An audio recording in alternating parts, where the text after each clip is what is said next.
नमस्कार दोस्तों। आजकल चर्चा बहुत ज़ोर शोर से चल रही है कि अमेरिका के राष्ट्रपति ट्रंप ने ईरान को पाषाण युग में पहुंचाने की बात की, अर्थात वो ईरान को नेस्तनाबूद कर देने की धमकी दी थी। उसी के संदर्भ में मैं आप लोग को बताना चाह रहा हूँ कि ईरान की जो सभ्यता है अमेरिका से बहुत पुराना है, क्योंकि अमेरिका के सभ्यता को देखा जाए तो 1500 से 2000 वर्ष पहले का है, जबकि ईरान की सभ्यता 5000 से 6000 वर्ष पहले का माना जाता है। क्योंकि ईरान की सभ्यता, सिंधु घाटी की सभ्यता और जो भी एशिया में जो सभ्यता का विकास हुआ लगभग पैरेलल ही हुआ। ईरान की सभ्यता का विकास को जोड़ा जाए तो मेसोपोटामिया की सभ्यता से लिया जाएगा। भारत के सभ्यता का विकास को देखा जाए तो सिंधु घाटी की सभ्यता से देखा जा सकता है। तो अमेरिका का तो कोई सभ्यता ही नहीं रहा, क्योंकि अमेरिका को जो बसाया वो साइबेरिया से पहले लोग आकर के आए। इस चलते ट्रंप का यह कहना कि ईरान को पाषाण युग में पहुंचा देंगे बहुत ही गलत है, क्योंकि उनका सभ्यता का ही पता नहीं है किस देश की सभ्यता ज़्यादा पुराना है। खैर, पाषाण युग में तो लोग, क्योंकि उस समय आग का आविष्कार हो चुका था और लोग आग जलाते थे, मशाल जलाते थे और उसके आसपास लोग बैठते थे। एक तरह से सभ्यता का विकास कर रहे थे, समुदाय को जोड़ने की बात करते थे, मानव को बचाने की बात करते थे। लेकिन आज ट्रंप मशाल के जगह पे मिसाइल जला रहे हैं, मिसाइल छोड़ रहे हैं, जिससे हजारों की संख्या में ईरान में लोग मारे गए और वहाँ के सर्वोच्च लीडर अयतुल्ला खमेनाई जी भी मारे गए, उनके साथ साथ उनके सहयोगी भी मारे गए। इतना ही नहीं, अभी भी इसराइल लेबनान में मिसाइल दाग रहा है, जिससे बड़ी संख्या में लोग मारे गए हैं। तो इस तरह से देखा जाए तो जहाँ तक सभ्यता की बात है तो भारत के राष्ट्रकवि मैथिली शरण गुप्त ने भारत भारती में भी लिखा है कि सबके पहले जही ईश्वर धन बल दिलो, सबके पहले जही सब विधाता कीनो।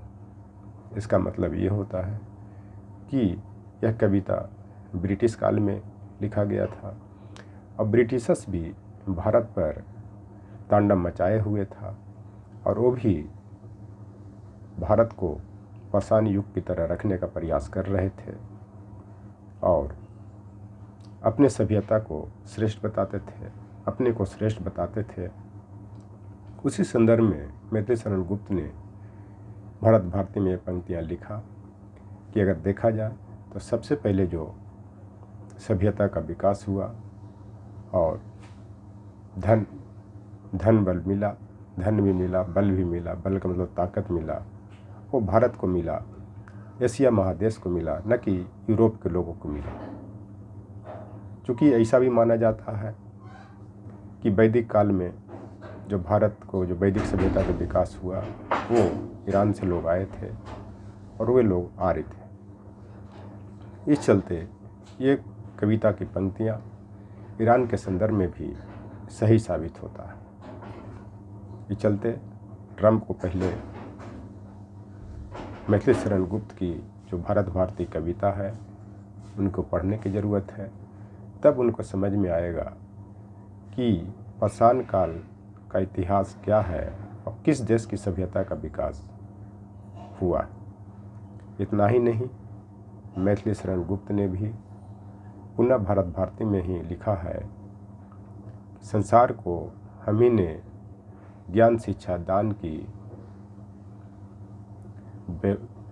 आचार की, व्यापार की, व्यवहार की और विज्ञान की। इसका मतलब ये होता है कि विश्व को जो ज्ञान दिया सबसे पहले भारत के लोगों ही नहीं दिया, ईरान के लोगों ने ही दिया। क्योंकि भारत की सभ्यता, ईरान की सभ्यता का विकास लगभग 5000 साल से 6000 साल पहले की है। और जब दो देशों की सभ्यता का विकास हुआ तो स्वाभाविक बात है कि वहाँ से आचरण का, व्यापार का, व्यवहार का, ज्ञान और शिक्षा का आदान प्रदान होता रहा। क्योंकि हमारे प्राचीन काल के जो शासक थे उनका राजनयिक संबंध ये ईरान से, मेसोपोटामिया से, मिस्र से कहीं न कहीं रहा है। तो इस तरह से देखा जाए तो ज्ञान की शिक्षा भी सबसे पहले भारत ने ही दिया। ईरान ने उधर अपने आसपास के देशों को दिया। इसी कारण भारत को विश्व गुरु भी कहा जाता। इस चलते ट्रंप ईरान की सभ्यता को मिटाने की बात नहीं करे, एशिया की सभ्यता को मिटाने की बात नहीं करे। क्योंकि मैं ये सब इस कारण कह रहा हूँ कि ईरान भी एशिया महादेश में है और भारत भी एशिया महादेश में है। और इनका सभ्यता का जो रहन सहन का जो परिदृश्य रहा है कहीं न कहीं भारत और ईरान में मिलता जुलता रहा। चूँकि भारतीय सभ्यता का विकास आर्यों ने किया, उसी तरह से ईरान की सभ्यता का विकास आर्यों ने ही किया। इस चलते ट्रंप का यह धमकी बहुत ही खतरनाक है और एक उकसावे वाली धमकी है। अगली बात, ईरान में जो भी घटनाएं हो रही हैं वो बहुत ही दुख की बात है। क्योंकि एक तरह से ट्रंप तानाशाही दिखा रहे हैं और उनको मुक्की भी खाना पड़ा। क्योंकि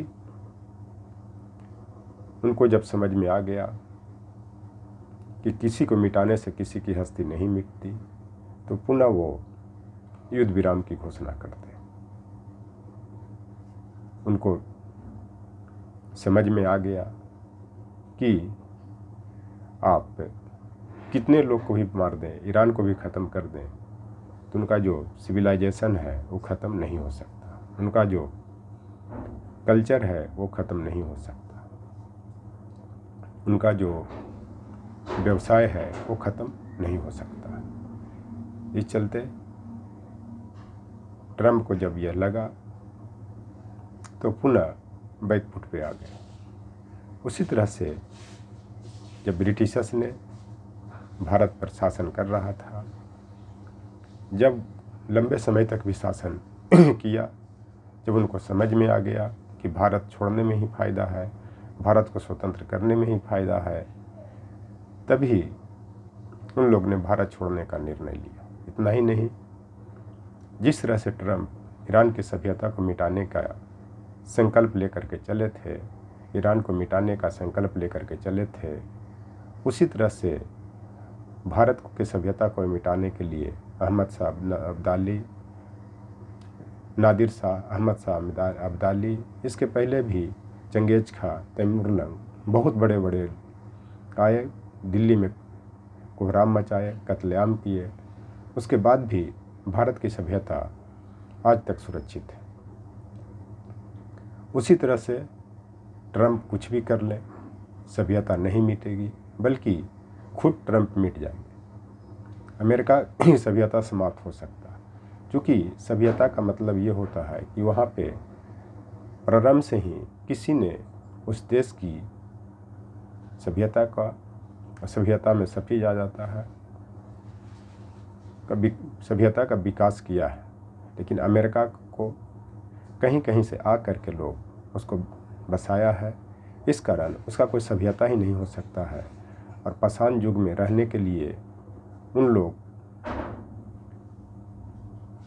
हैं जो अमेरिका के लोग हैं, क्योंकि उनके सभ्यता के बारे में पता ही नहीं। और जो ट्रम्प का जो स्टेटमेंट बताता है वो लगता है कि वो पाषाण युग का है, इस कारण वो पाषाण युग की बात कर रहे हैं। थैंक्स।